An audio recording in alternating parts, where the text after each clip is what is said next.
US President Joe Biden has allowed Ukraine to strike deep inside Russia with American-made missiles. Also, France and the United Kingdom could do the same and also allow Ukraine to strike deep inside Russia. Meanwhile, Turkish President Recep Tayyip Erdogan proposed a ceasefire for Ukraine on several terms. So what is known about the US authorization for Ukraine to use US missiles deep inside Russia, and what is known about the Erdogan's plan to end the war in Ukraine? After the months of debates and discussions in the White House, President Biden has finally allowed Ukraine to strike back, to strike Russia with US-made missiles, ATACMS, missiles with a range of 300 kilometers. So Ukraine now can strike deep inside Russia. Reuters previously reported that Ukraine would begin its long-range strikes in a matter of days.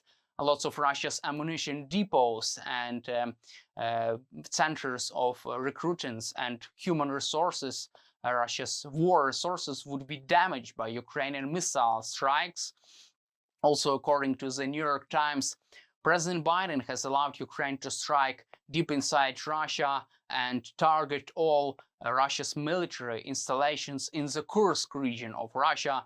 According to the New York Times, Biden could allow Ukraine also to strike other regions of Russia, and this decision has been made because Bloomberg previously reported because Vladimir Putin decided to escalate by deploying North Korean soldiers to the battlefield in Ukraine.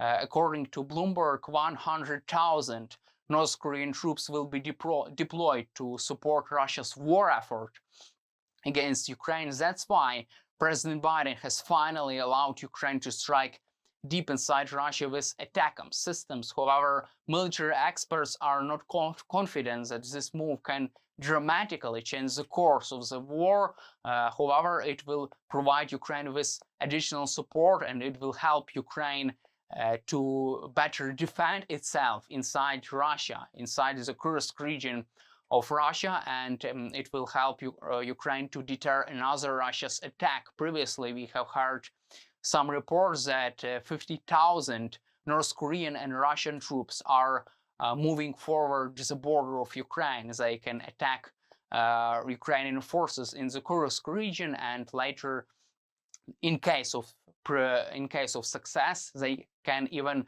move deep inside Ukraine. That's why with long-range strike inside Russia, Ukraine can strike back and deter itself and defend itself against another Russia's and North Korean counteroffensive in the Kursk region. Also, at the same time, President Biden and Western leaders try to deliver another message to President Putin.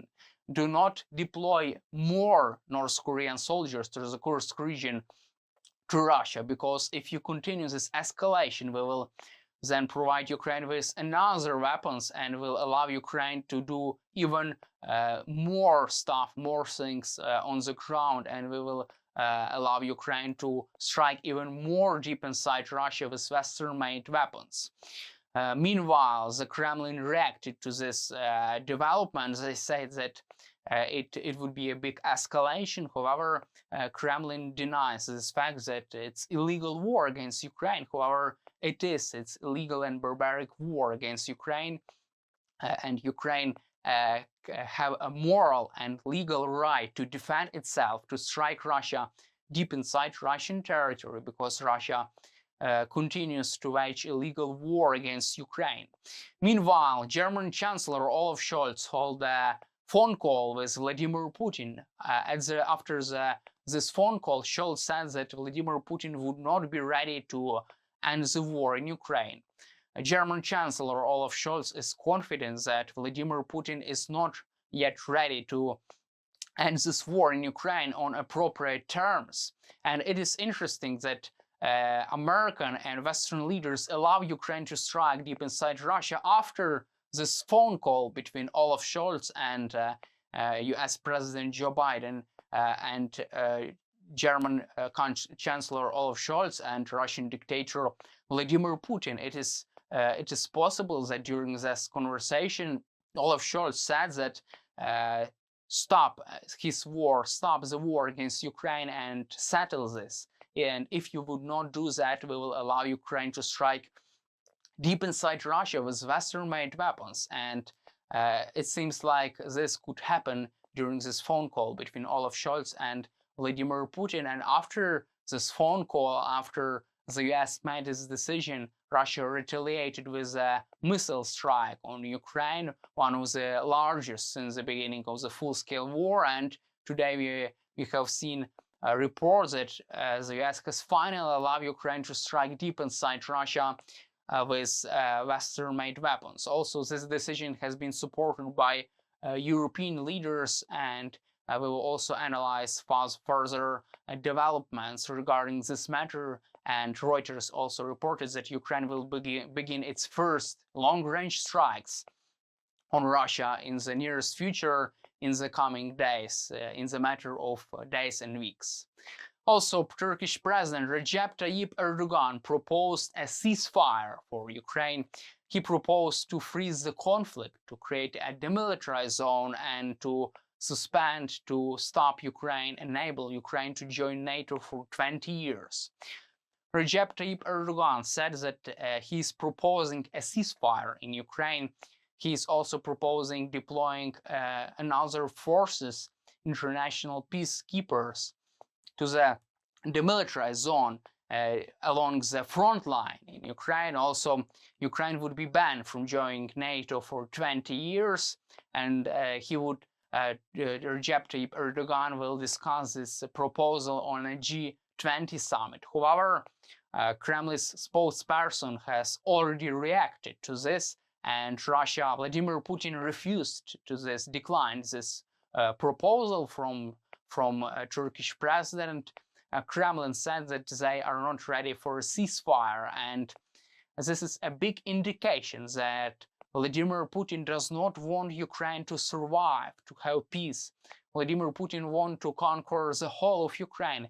He does not want even to pause his war effort.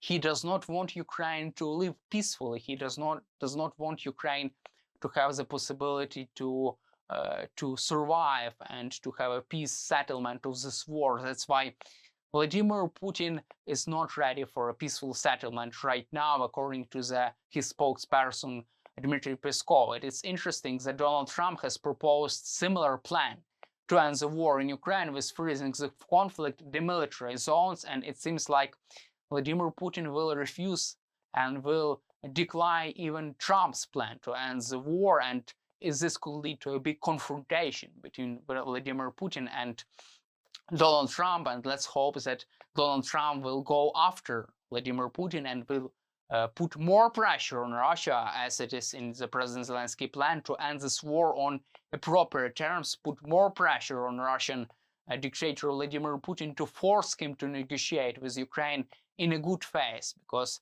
the long and lasting peace could be achieved in Ukraine only on appropriate for Ukraine terms. That's all for today. Subscribe to our YouTube channel, stay with us on YouTube, and glory to Ukraine.